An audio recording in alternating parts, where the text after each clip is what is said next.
Got a few emails here, rad@radradio.com. If you're watching on Rad TV at members.radradio.com. We got this one from Christine. Hi, Christine. Says, Queenie's earrings are huge today. How does she get them to stay on? I mean, they go past her shoulders. I put them through my ear holes, and then they clasp shut, and then they I don't think stay. she literally meant that, but I just noticed we could actually train squirrels to jump through those things. We could? Also, Patricia says if you had Rad TV, you could see Queenie's amazing legs in her American flag sexy short shorts. So that's what you're missing.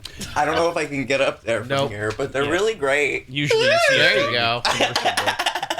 And if you have Rad TV, you already know that Shelby Elias is in studio with us. Yay! From financewithshelby.com and United Wholesale Lending. How are you, man? I'm doing great. How are you? Excellent. Good to see you. I want to start you with a little email here that we got from Valerie. She wrote a very long email. I'm going to condense it, but you're going to want to hear it. Cool. She says, I've been meaning to write this email for weeks. All through the early days of the pandemic, Rob always talked about working harder and that successful people would be able to turn the setbacks of the pandemic into opportunities for progress. This, combined with Rob's years of advice on taking risks and working towards success, was very instrumental in my making the decision to not only return to school, but to commit to it full time so that I could work toward the career that I have wanted since I was 12 years old. Oh. Fast forward to the introduction of Shelby to the Maggot Army, which got me thinking about refinancing our home. We sold our first home and upgraded to a bigger one in March of 2020, right before the interest rates plummeted and home values soared. I knew from listening to Rob and Shelby that I should be looking into refinancing. However, having been unemployed now since April of 2020, I wasn't sure that my husband and I would qualify with only his income. I kept putting it off and putting it off.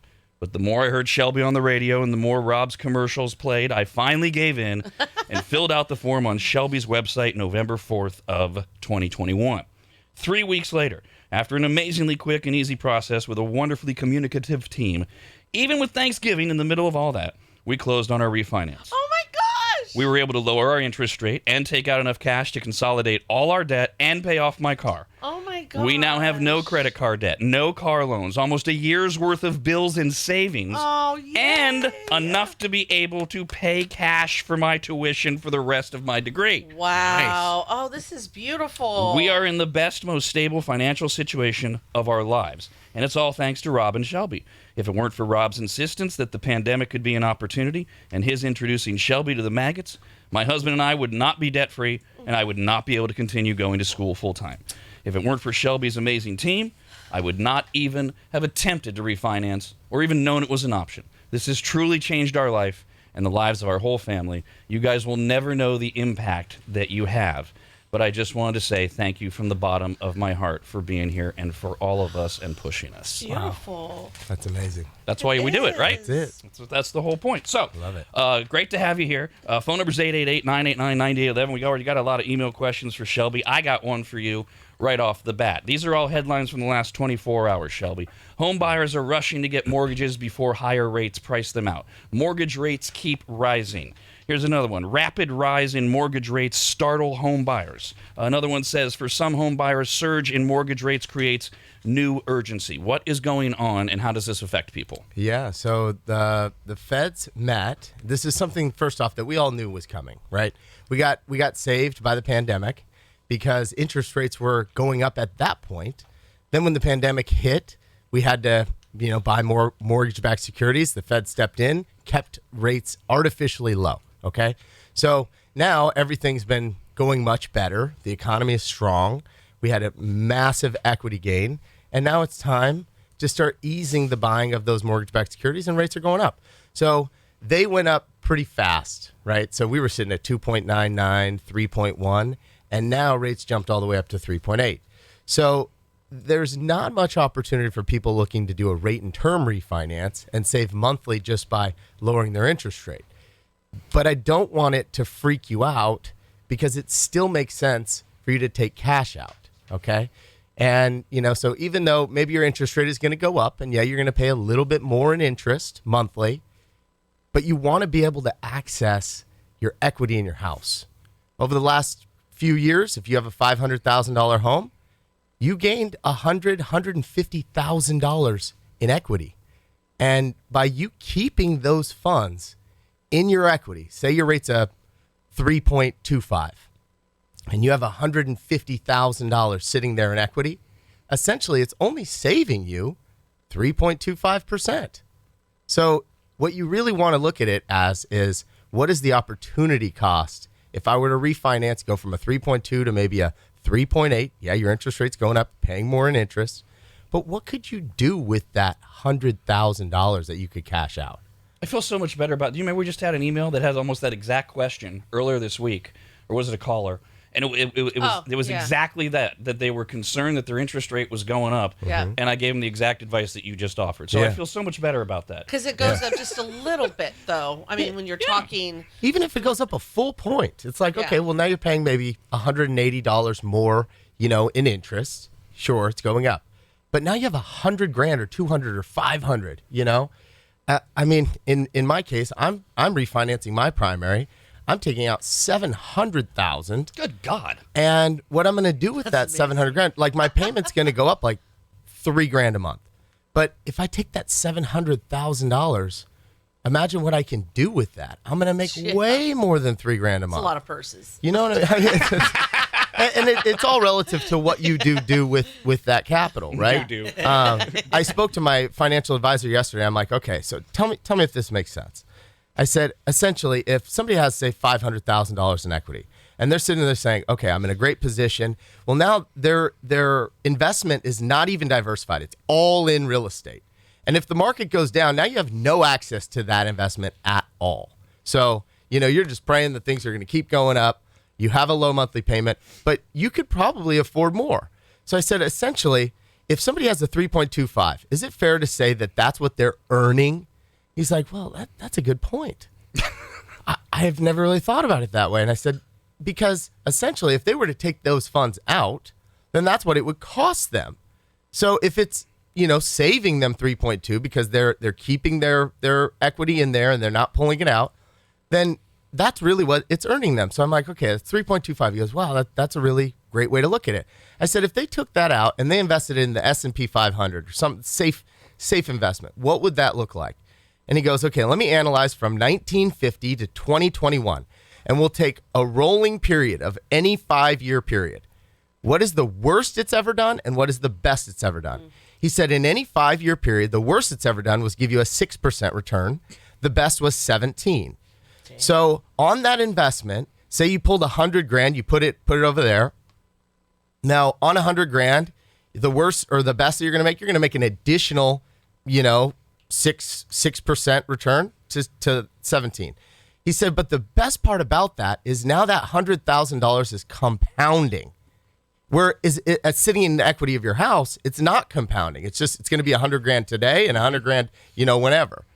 But if you earn 10% in a year in the S&P 500, now it's worth 110. And then the next year, it's compounding on 110. So now it could be worth, 130, 150. So he's like, if you look at that $100,000 that you put in 10 years down the road, it's going to be worth way more than $100,000. And, so it's teaching and educating people to look at it like that. And that's what I do. I want to see your situation. I want to analyze the entire situation and give you advice like a mortgage advisor would and challenge you to think about things different. I don't know how helpful this is to people because it's like ancient history, but it's also it's instructive to point out that even at, what do you say we're at now, 3.2, 3.7? Now, yeah, we're probably 3.7, somewhere around there. Historically low. I mean, devastatingly. When I bought my very first home way back in 1992, I got a 7.25% rate, and everyone could not believe how historically low that was, because there were people alive at that time who remember the 70s when they were playing almost triple. Yeah. So that's one thing to remember. I had a weird thought driving in that I wanted to ask you about, because this sounds to me like the stupidest question. Inflation is through the roof right now. Yeah. And everyone is feeling it, and everyone projects that it's going to continue possibly all the way into 2023. That's part of what the feds are doing. Inflation is one of those words that usually people just their eyes glaze over, but they can't anymore because they're going to the grocery store and they can't believe they're buying less and paying so much more, and nobody's feeling it more than at the gas pump. And if people aren't feeling it already, they're going to. They're about to.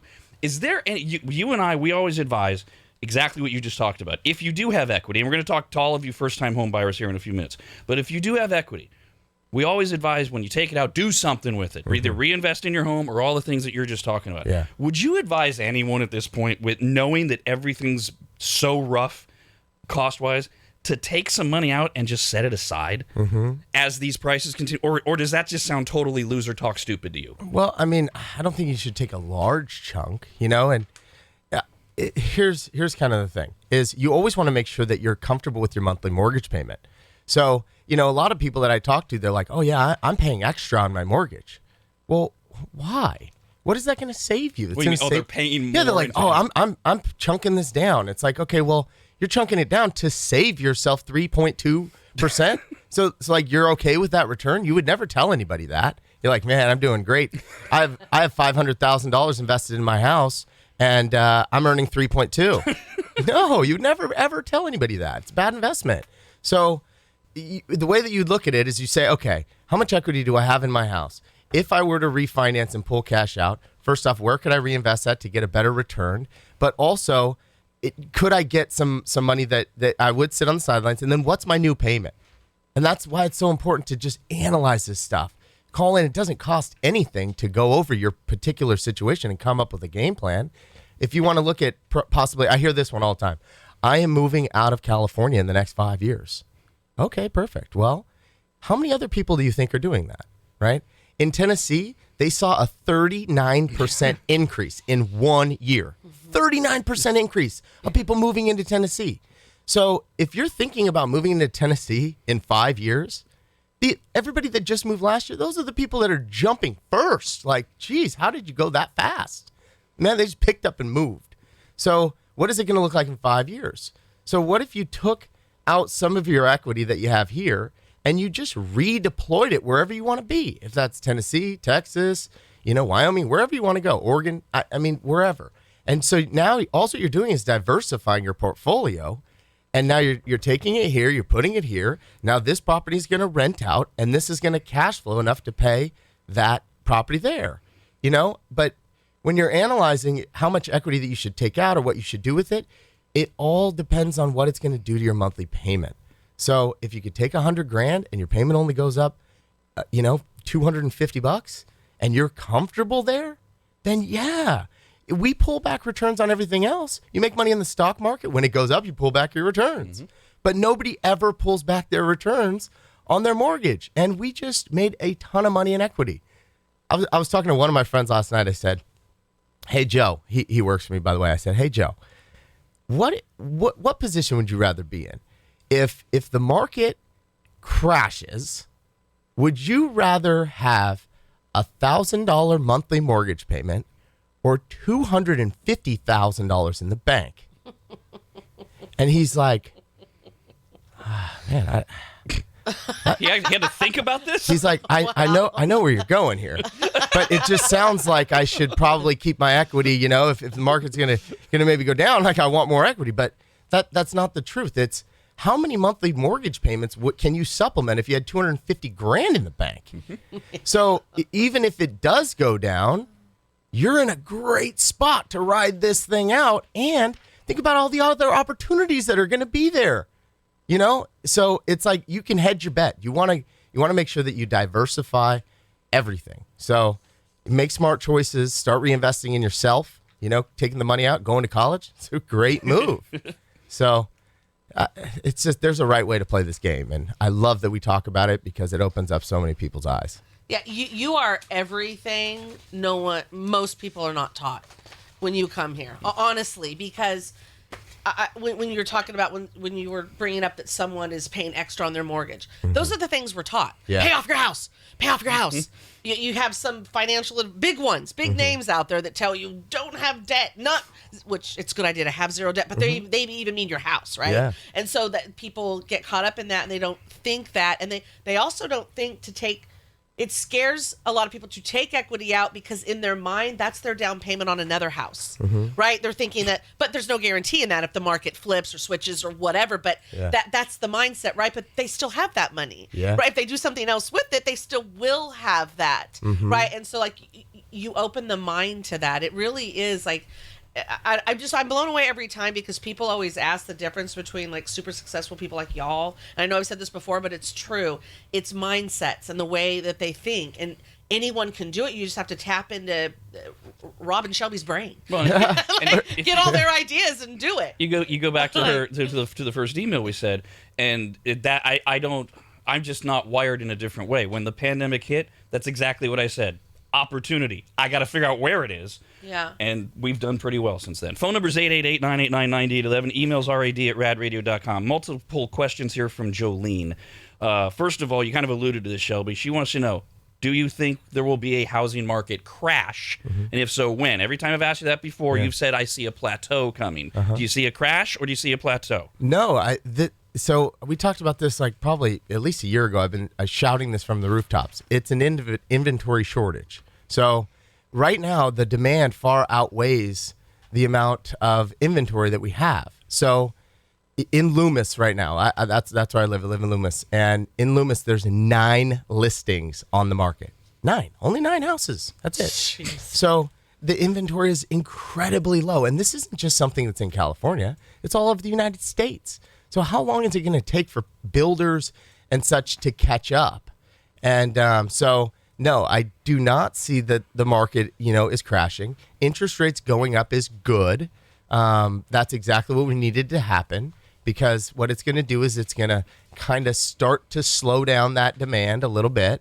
It mainly hurts first-time homebuyers because investors are looking for places to put their cash. And so they're thinking, okay, do I invest in the stock market? Do I invest in cryptocurrency? Do I invest in, independent businesses? Where do I put my money? And real estate looks awesome. And it's a great tax play and everything else. So I don't think that we're anywhere close to it. Okay, but if it hurts first-time home buyers, that might really bother Jolene. She says, we are now wanting to buy a home of our own, be the first time. Looking at the market for homes right now has me feeling really discouraged. I worked so hard for years, and I still can't afford to buy a nice home. We're a family of 4. Myself, husband, and 2 girls. Pre-approved for a $350,000 home loan.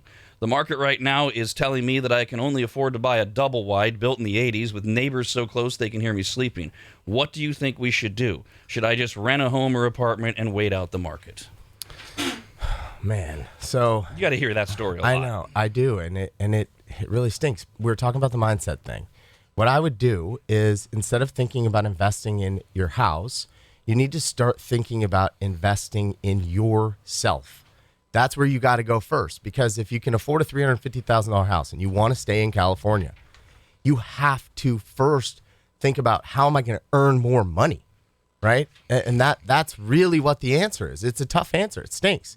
You can't plan to sit on the sidelines and hope that things are going to go down, because the reality is that I don't think that's anytime soon. So you're better off thinking, hey, go to your employer and say, hey, what's my roadmap? How do I get to this? So I still encourage you, call in, find out what your roadmap is. I mean, it's crazy. Once you get that in your brain and you're like, okay, I need to make $80,000 a year, it's going to happen. You're going to figure it out. Anytime you're leaving your financial well-being or prosperity to outside forces that you can't control, you're screwed. Mm-hmm. Because there's no guarantee it's going to go the way you're hoping or thinking. Well, yeah. I mean, if your hours allow, there's plenty of jobs. Get a second one. That's for sure. Right? I mean, that I've known plenty of people that have done that, or there's something that they're really good at, and so they do it from home and sell it, even though they also have their own career. There's all types of ideas. Hello, David. Go ahead. Hey there. Thanks for taking my call. I actually had a question for Shelby. My wife and I purchased a house about a year and a half ago through a VA loan, no money down. I'm sure you understand how that goes. We have been arguing as to whether or not we should refinance just because of that specific situation, since there's no money down, if it's even an option for us. Yeah, you can refinance on a VA loan and go up to 90% of the value, and you can take cash out there. It's the VA loan is a phenomenal product. It's always going to provide you with the lowest interest rates on the market, and you can redeploy some of that equity somewhere else. And if it matters, David, depending on if your wife's a fan or not, if you want to give her the old, well, Rob said thing, that's exactly what my wife and I did, I don't know how many months ago was it, with Shelby. Yeah. on a VA loan and did exactly that and got a ton of money out. I don't see any downside to it. Emails rad@radradio.com. Jesus says, I just refinanced my house a few months ago to get rid of the mortgage insurance. One of your favorite subjects. And my house appraised at $120,000 more of what I owe. I was wondering if it would make sense to pull money out of my home equity to buy a rental property and rent it. Yeah. This is something that we'll touch on a little bit more, but I'm very well versed in this arena.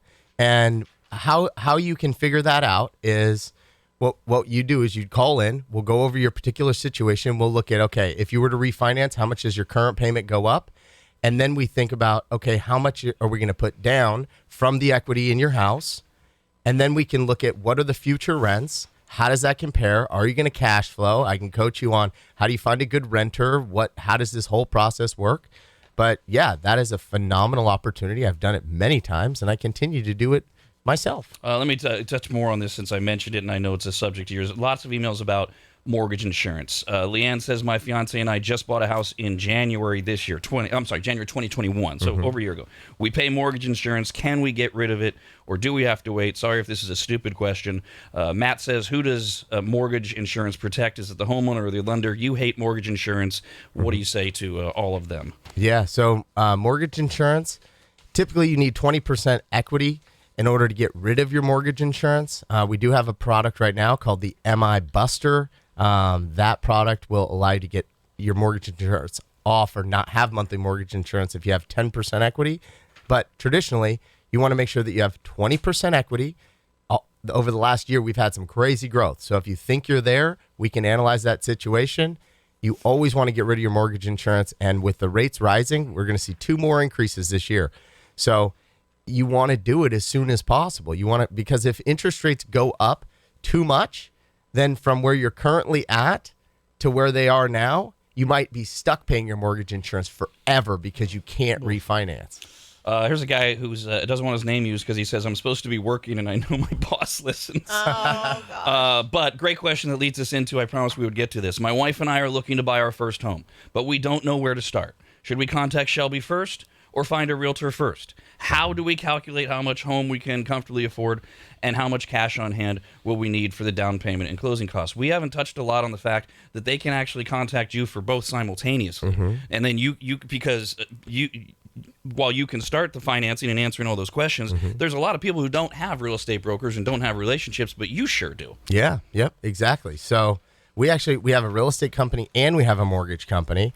And so what we do is you always want to contact your mortgage guy first for multiple reasons. But for one, you want to create a roadmap and you want to see, some of the things that I ask is, okay, how long are you going to be in this house? Because that's going to determine what loan that we're going to go for. And then I say, okay, well, what are your future plans? Do you plan on purchasing another house and turning this house into a rental? If so, then maybe we don't want to put down 20%. Maybe we only want to put 5% down on this house. Let's analyze what the payment is. Can we cash flow at 5% down with this payment? Or, we analyze what that's going to look like when you turn that property into a rental. And then we analyze all of the future buys. You say, okay, well, I'm going to buy this house for $400. I'm going to live here for a year, 2 years. Then I want to turn this one into a rental, buy another property. So yeah, you want to come up with your roadmap first. That way you know what you're looking at. And then you also want to contact me first as well, because not only can we help, give you to one of our agents that we work with, but I can also make sure that you have an agent that specializes in that particular area. I see people, of course, an agent's never going to turn down business. If they could drive there, they're going to go. But that's not who you particularly want. And the perception out there is just, I just need the realtor to open up the door. And man, that is so far from the truth. You need an agent that specializes in that specific market. I mean, how I buy properties is I find out, okay, who's the best realtor in this market? They have the best pulse. They live there. They know all the people there. Everybody knows that, so-and-so is this agent and owns this market. And then I say, hey, what off-market listings do you have coming up? I mean, that's your best asset right now is that agent and those relationships. And then another thing, too, is that people don't realize that it's like a good old boys club, right? There's 9 listings on the market in Loomis. Who do you think those listings are going to? Probably the people that are already in Loomis. So when, like I'm in Loomis, so if my buyer contacts me, I say, hey, who's the listing agent? And then I call the listing agent and I'm like, hey, Michelle, tell me some insight on what we have going on here. And she's like, oh my gosh, Shelby, yeah, you have a client? Great. I want to work with you, right? They want a smooth transaction. They want to make sure that whoever they're going to sell this house to, they're going to protect their seller. And they want to go with somebody that's not going to burn them or bail or whatever. So like, dude, if Shelby says that this person's pre-qualified, I know they are because I know Shelby's reputation. So I know they're going to close. I know that their clients are all vetted out and it's not going to burn my seller. So it's so important that you come to me first. I will dial the entire game plan in, and then I can tell you this agent's the best for this area. This agent's the best for that area. I can plug you in with one of my agents that specialize in a particular market. And a geographic example would be if you've got a real estate agent whose office is in Elk Grove and whose home is in Elk Grove, and you want to buy a house in Auburn, California, why in the hell are you using them? They go out to Auburn twice a year for brunch and have no idea what's going on. Yeah. Here's another question on email. Question for a potential first-time home buyer. Are there any homes left in the greater Sacramento area for me to choose from if my income is $4,000 a month? I am just discouraged by the bidding wars and lack of homes. Are there homes available, or are you going to give her the same answer of you got to raise your income?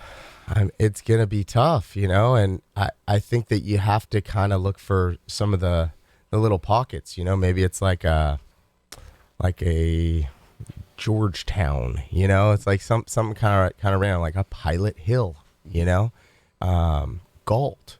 So there is still places that are available. I mean, I know that in West Sacramento and Broderick, you could buy a place for $375,000, and the proximity to downtown and the river, like that's a good little pocket. And some of those places are turning around. Nikki wrote in and says, I'm a teacher and I have student loans. I was told 3 years ago that I cannot get a house, even under new home buyer programs, because I have student loans. The lady said my student loans will count against me. I owe $92,000 in student loans. Will I be stuck renting forever? Student loans are super tricky on the way that they qualify and how those student loans read. I mean, there's so many different deferment programs, and you really have to just continue to check in because those guidelines change, and it's tough. I just want to say, this is just an observation for life. You talked to one person 3 years ago. 3 years ago. Don't do that to yourself. Yeah. Don't limit yourself because of what one person said. If you are determined for something and you want something, go dig deeper. Go find more people. Don't ever let somebody tell you that you're stuck and that's it. And oh well, this is your life. Are you kidding me? Yeah. Talking to Shelby Elias from United Wholesale Lending and FinanceWithShelby.com. Phone number is 888-989-9811. Hi, Steven. Yeah, hey guys. Go ahead. Can you hear me? Yep. Yeah. Yeah. Hey, Shelby. Hey, Rob. Thanks for having me on. I recently did a refi with Shelby and United Wholesale Mortgage. So I really want to say thank you guys. You guys cut down $400 a month off of my mortgage, dropping the PMI.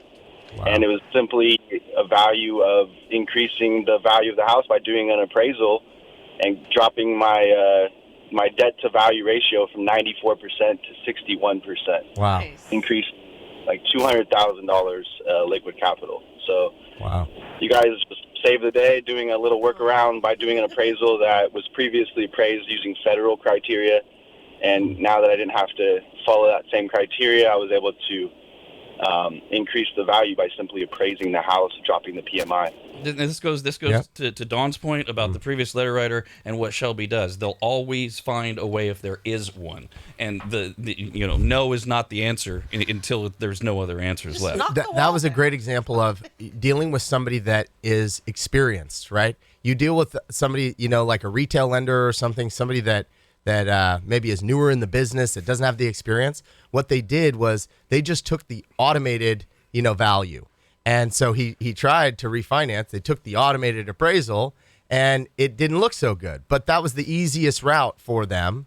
And so, what we did is we took it, analyzed it, and said, okay, again, we own a mortgage or a real estate company. So we log into the actual MLS, pull those actual comps and go, hey, this system is off. There's actually value right here. Let's order a real appraisal, and we're going to get a different outcome.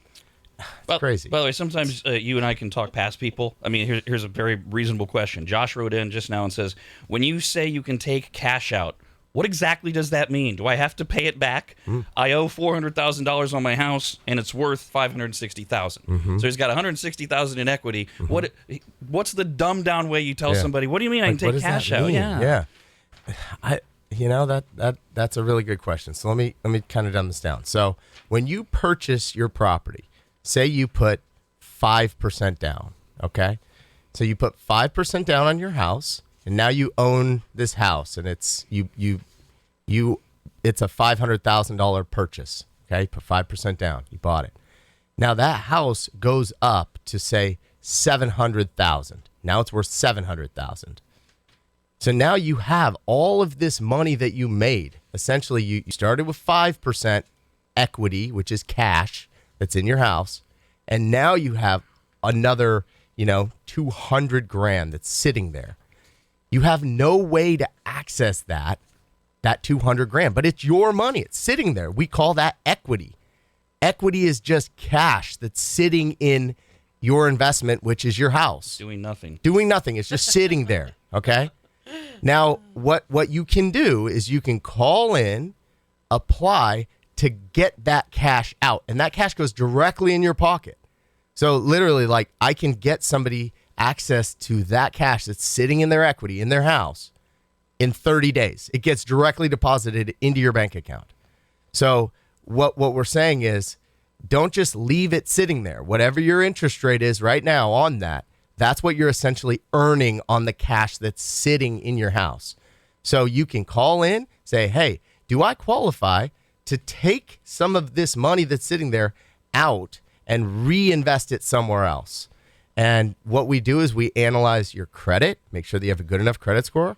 We analyze your income to make sure that you can qualify for your new monthly mortgage payment, because your mortgage payment is going to go up because you're taking cash out. So you're going to have a higher loan amount. And then you get the cash and you can do whatever you want with it. Got this email that says, my girlfriend and I make about $150,000 a year. We've both been on our jobs about a year. I'm in the hole about $8,000 in collections on my credit report for a vehicle repo. My girlfriend has a huge student loan debt. Oh, there's that student loan thing, damn it. Would it be better to fix all these debts prior to trying to even buy? So this brings up, two things. One, I have the ability to do what's called a soft pull on your credit, okay? What a soft pull is it does not even count as a ding. It doesn't hurt you at all. And I love it because it only costs me $1. So I can literally look at your entire credit situation, and you see the actual report for $1. And then I go through and I analyze all of the information there. So, What I would recommend is you call in first, let me do a soft pull on your credit. I'll look at your situation. Then I can coach you on what to do. And then, as Don said, we'll come up with a game plan. And then you just keep circling back with me. Every 3 months, 6 months. Hey, Shelby, how's it going? I want to check back and see how things are going. This is what I did. I paid this off, this off, this off, just like you said.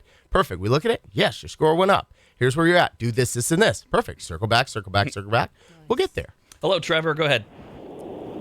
Yeah, I bought a house for $285,000 a few years ago, and I want to buy a second house, but I'm not sure if with the amount of equity that I have in this house, if I'm better off selling this house, my first house, and using the equity to buy the second house, or if I should just try to do a refi. I know that'll increase my mortgage, and not do a refi with the cash back and try to buy a second house and rent out my first one. Mm-hmm. I love it.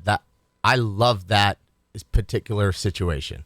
Most people, what they do is they just sell that house because maybe their real estate agent might have coached them into that, because obviously they want to make a commission selling your house and buying the new house. But it's a short-term mindset. Really, what you want to do is you'll call into me. What we'll do is we'll say, okay, if you owe $250 right now and you take out, X amount, here's your new payment. And then at that point, you say, okay, I can rent this house. So if your new payment is, say, $2,000, and now you can rent that house out for $2,500, then now you're cash flowing $500 a month, and you have the cash to be able to buy the next house. So then we look at that and say, okay, now if you put down X amount that you pulled out of this house, transferred it into purchasing this other house, how much is this payment? Are you comfortable with that payment? And then at that point you go, yeah, I'm comfortable with this payment. And then I'm using the cash from the equity of this house and I'm cash flowing here. Then it all makes sense. Here's the best part about that entire situation is that you have a fixed mortgage here. So although you're renting this house out for $2,500, you're cash flowing $500. You're cash flowing $500 today. What do you think that looks like in 10 years? Rent's going to go way up from there. If you're renting for $2,500 today, in 10 years, that's going to be $3,500, $4,500. And now you're going to be cash flowing like crazy on this one. And then your new payment is fixed here. So although it may seem like a lot, now, in 10 years, this payment, because of inflation and everything else that's going on, is going to be a lot cheaper then too. And now you have a depreciation write-off, and you have, somebody else paying off your mortgage. I mean, it's phenomenal. I think you're in an awesome spot. Give me a call. I really appreciate how many times I've heard you say, are you comfortable with that payment? Because I remember the first time I bought a house, it was more about, the real, here's what you qualify for. Mm-hmm. This is what you can afford. Mm-hmm. Like, I'm so new to it. I don't know. Here's what you can afford. And, or I'm sorry, this is what you qualified for. Yeah. So it like gets in your brain that, I'll be fine. Yeah. Right. And no. Yeah. Like, no. Yep. Like, are you comfortable with that? Who cares what the bank says? Yeah. What are you comfortable with? Because I think so many people, we get caught up in like, I qualified for this. Yeah. So I'm going to get that. And then everything starts rolling in and you're like, oh my God, what did I do? It's like, no, what are you comfortable with? Who cares what the gosh damn bank says? Plus, there's all those expenses you get from the home because everybody walks in and says, I want new drapes, I want this, I want that. All that. You and I talk all the time, Shelby, about hurdles. People do negative self-talk to stop themselves, and some of them hear your ideas, and they're like, whoa, slow down, killer. So on this idea of getting a second home that you're going to rent out, like I just hear people going, oh, great. Like I have time to be a landlord. I don't. How am I going to do this? I don't know. I don't know anything about being about renting, the headaches, all that. How do you answer those hurdles for somebody like this guy who just called in, who maybe his wife's going, I don't want to do that. Yeah. I don't want to be a landlord. I heard all these negative things. So for one, I want to tell everybody that I am a very frugal guy. Okay. Yeah, I know you're hearing me. You're like, man, this is risky. It's not risky. This is calculated risk. I literally got most frugal. I got voted that in high school. I'm very frugal. And I analyze things over and over and over and over. So the things that I'm going to teach you is exactly that. So what we're going to go over on the phone, and this is why I want to say call you. I don't have time to go over this in full detail, but what I'm going to do is I'm going to say, how old is the roof on the house that you're keeping? Okay? Because that's going to be a big expense if you keep that house for 10, 15 years. And are you going to have enough money to pay for that roof when it goes out? Because your tenant is not going to pay for your roof. How about your HVAC system? Is there a lot of work to be done on the house? If you're like, man, this house is falling apart, I have no money to repair it, then maybe what we do is we analyze, okay, now instead of taking X amount for this down payment, let's pre-think about every single thing that you're going to need for this house, and we're going to pull the extra cash. And then we're going to analyze that payment. And then we're going to make sure that it still cash flows, okay? Now, that's how we're going to analyze that investment. I'm going to teach you it. I mean, I've done it literally 100 times. So that's the value in finding somebody that actually understands this stuff. This is the biggest investment that you're ever going to make in your life. Anybody that bought a house in the last 2 years saw that. It's insane. You're buying a $500,000 house. You only put 5% down. If that house, that $500,000 house that you only put 5% down on, if it went up like it did last year, 20%, you just made $100,000. $100,000. And I mean, some of these houses that I bought in 2008, 9, 10, I was buying them for $75,000. They're worth $400,000 now. I was renting them then for $1,100. Now I'm renting them for $2,100. Oh my God. So it's insane. And you can play this game right. Now, to answer your question real fast about, is this, like crazy to rent? So if you don't want to deal with it, that's fine. You just have to do the homework to find a good property manager. They're only going to charge you about 12%. They'll manage everything. Then you look at the house and you say, what are potential things in this home that I'm going to rent that could potentially go out? a dishwasher, right? You have insurance for certain things. Like, okay, well, what if I have a huge, massive leak? You have rent coverage to where I've had houses catch on fire. I had a tree blast through a house. I've flooded multiple homes. And none of this I did, my tenants did. But it always worked out for the better because my insurance company actually gives me rent loss coverage. So now they're covering the rent. Plus, now I get to remodel my entire house for free. So, I mean, it's not as crazy as you think. You just vet it out. You do the work. You don't take any shortcuts. That's not what we're trying to do here. And I can help you analyze everything from every single We got angle. a few different emails from people who are doing like third-party food delivery drivers, whatever it is, Uber, DoorDash, that kind of thing. And a lot of them are saying they can't use it as income because it requires screenshots of weekly earnings, blah, blah, blah. Is that true? Yeah. So this is another hurdle. It's like student loans. It's a real thing. Yeah, and you hear of a second job. Well, you have to show proof that you've had a second job and that you've been working 2 jobs for over 2 years. With Uber and everything else, these are oftentimes 1099 employment, and now you have to verify that you're still doing it, and you have to average out how often that you're doing it, and it's just really hard to verify that stuff. How about this situation? Fiance and I are about to buy a house. I rent. He owns for over 20 years. His house is in escrow with $300,000 estimated in profit. Would you recommend putting all the proceeds into a new house or just put down a percentage and invest the rent for a higher return? I already know this answer, but go ahead. Yeah, that you analyze the payment. There you go. Where's your new payment going to be? What are you comfortable with? Worst case scenario, hit every single angle. If the world falls apart, can I still make this payment? Figure out what that is. However much money that you have left, keep all of it and reinvest it somewhere else, because even at a 3.5, 3.8, 4%, you can earn a lot more than that somewhere else. Hello, Shelly. Hello. Hello. Go ahead. So my daughter's obviously a college student. I'm just kind of like weighing out the options here. Is it better to do like a equity line of credit, take a little out, you sell the house later, or a personal loan? I just kind of like factoring like the tax part of it as well. Mm-hmm. I get this question a lot about home equity lines of credit. Home equity lines of credit you want to think of as a credit card with a low interest rate. It's a credit card that's backed by your mortgage. So you have a lower interest rate on it, but it's still revolving and it can change. So if this is short-term debt, you're going to take out $10,000 and then you're going to go and you're going to pay the tuition and you're going to pay that $10,000 back, then you want to do a home equity line of credit. If it's long-term debt where you're taking maybe $40,000, $50,000, $60,000 to pay for an entire college and your housing and everything else and have enough money, and you're not going to be able to pay that back off, then that's when you would want to look into a cash-out refi. Hi there, Michael. Go ahead. Yeah, so my issue is I'm looking to buy a house as soon as possible. However, my 2019 taxes still have not been processed through the IRS. The state did them, but I've sent to the IRS my taxes 3 times, and it's still not processed.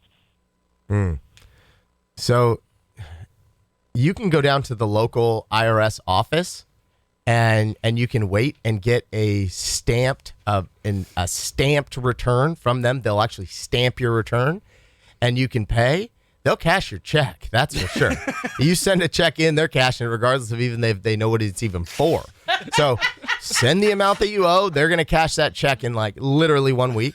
And then for proof that your taxes have been filed, you have to actually get them stamped. And then we'll take a stamped copy.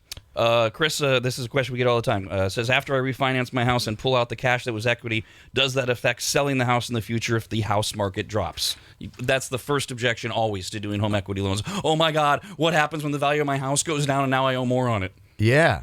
I kind of missed that question a little bit, but I think I got it. So you're saying, well, what if I cash out, the market drops, and now my house isn't worth what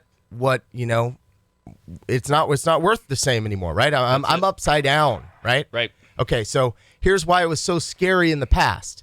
Because people were doing loans that were bad loans. They didn't have a fixed payment. So their interest rate and everything would continue to adjust and adjust and adjust and adjust. So it pushed them out and they had no equity. They couldn't refinance out of that adjustable rate mortgage. Now people are on a 30-year fixed, okay? So Say myself, I pull out $700,000, the very max that I can pull from my house. The market goes down, okay? My payment is still the same. So again, we're analyzing the payment. The payment is the only thing that matters. If the whole world collapses, I still am comfortable with my monthly payment.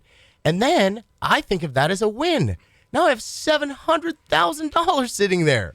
I don't give a crap if the market goes down. I'm comfortable with my payment, and I have a boatload of cash to be able to take advantage of everything if the market does go down. I'm going to turn that 700 into a couple $1,000,000 if the market collapses. Let me give you a specific one here. She says, my now spouse and I bought a home in the summer of 2020. To get into this place, we went the route of an FHA loan with 2 silent Cal HFA loans to help with down payment and closing costs. We have a fair amount of equity built up, and here's what we'd like to do. Convert to a single conventional loan. Drop the stupid PMI. Keep our payment reasonable, not have it go up. Keep a good interest rate. We're at 3.125. Have a refi where we can also take out funds and make home upgrades. We want to avoid any out-of-pocket cash due up front, a raising of the current mortgage amount, and getting an unfavorable or much higher interest rate. Is she ridiculous or realistic with that plan? Every single thing is right. FHA baits you in with a low interest rate. So your interest rate is going to go up regardless, but it's still going to make a ton of sense because you're getting rid of all those other loans. You have to get out of your FHA loan, and the only way out of it is to refinance. You can take that cash out when you reinvest that cash into your house. Say you're going from a 3.1. Is that what she said, Chad? You're going from a 3.1 to a 3.8, okay? Most people are like, oh, my gosh, I don't want to do it. No. You do want to do it because you're getting rid of your mortgage insurance. That little, even if it's a 1 full point that it's going up, that amount of interest isn't even more than the amount that you're paying for your monthly mortgage insurance. Then you're going to be able to access cash. You're going to reinvest that cash into a kitchen remodel, a master bath remodel, like we always say. And your return on investment from those, new investments of reinvesting in your house are going to far outweigh where you're currently at. So all of those things you can definitely do. It is exactly what you want to do, but your interest rate is going to go up. And he's just explained why that's not a problem. Exactly. Go ahead, Alex. Good morning. Hey. My question, my grandmother has a house in Santa Cruz County. She's owned it since years. She bought it in 63. It needs a new roof. She's 92. It's in a trust. No equity has ever been pulled out of it. Is there any way we could do it now, or can the trust do it afterwards when she passes? Mm-hmm. Whoever the executor of the trust is going to, be able to refinance that home or do anything once she does pass. If you want to do it while she's still alive, depending on her income situation, you can do it, or you can always add somebody to title to help you qualify. So if you add somebody on there that can qualify, there's a 6-month waiting period, and then you can refinance and pull cash out. Just from hearing you guys talk, because I don't know the market, I mean, it sounds like there's probably a lot of money in that house. I would think so. Holy cow. That long ago? Here's a similar but different question. A longtime loyal listener, doesn't want his name used, but interesting situation. Says, do you have advice for my retired widowed mother in her 70s? She owns and operates an active farm in Northern California that spans 2 different properties. She owes $100,000 on the property where she lives, $200,000 on the other property, which does have a rental on it. Her income is the farm, Social Security, and her retirement. She rents out the other house that covers the mortgage.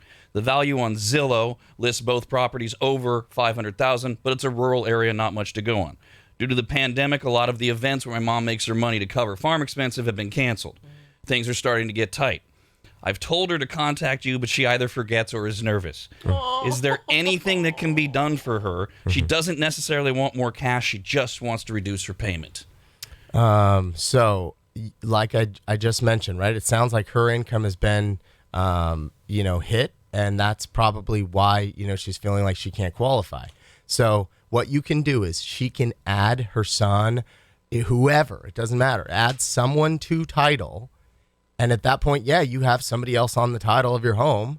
But as long as you trust them, you can now use their income to help you refinance your mortgage. So if you're not taking cash out, you're only reducing your monthly, payment, then there's no waiting period. Add them to title, we can help them immediately. If they want to take cash out, there's a 6-month waiting period. Hi, Raf. Go ahead. So I was wondering, my kids are kind of, I want them to get into a house. They haven't done anything. Kind of want to know good steps to get ready to buy a house. What's the process? Well, this brings us full circle for everybody back to the brokerage side of what you do that we haven't talked about. What is the quick version of steps to get ready to buy a house? So the first step would be to make sure that they have some credit history, right? So we're talking about some maybe younger kids. You can add them as authorized users to your credit card. That's going to help them fast track the credit history. Then you want to make sure they have at least 2 trade lines of their own. So 2 credit cards, car loan, something like that. Okay, so that's first, is get their credit in order. You really want to make sure that somebody has around 660 and up credit score. For those of you that want to help your kids buy a house, we had somebody that was talking about, my kids are going to college. It's a great opportunity for you. If you use an FHA loan or even a conventional mortgage, you can go on that mortgage with them. They can live in it as their primary and put a minimum down payment down. You can be a co-signer for them. College is a great investment opportunity because they mainly rent out the rooms, which makes it very easy to do what's called a house hack, which we'll go over some of these investment strategies, I'm sure, in the future. But a house hack is when you rent out each individual room. It helps you cash flow very easily. So that would be a great thing. The next thing that you're going to do, once you get the credit in order, you want to make sure that there's verifiable income, okay? And then we're going to check the down payment. A down payment could be a gift from a family member, or you can use down payment assistance as long as you're a first-time home buyer. And then after that, you're going to contact me. I'm going to go over the entire game plan for that investment, for that property, and then we'll put you in the right steps, and then we can go out and start looking at homes. And for those of you that are just sitting there going, I just want a house, you still call Shelby first. But I don't have a broker. You still call Shelby first. We went over all of that. It's financewithshelby.com. Shelby Elias from United Wholesale Lending. A lot of your questions he emailed in that we didn't get to, he's going to be back. I think it's in 2 weeks. Yeah. But it's just a couple weeks that Shelby will be back, we promise. And all of his contact information can be found. You just go to financewithshelby.com. You can always click over from radradio.com on the Radvertisers page. Thanks for being here again. Yeah, Always thank love you. talking to you. Great.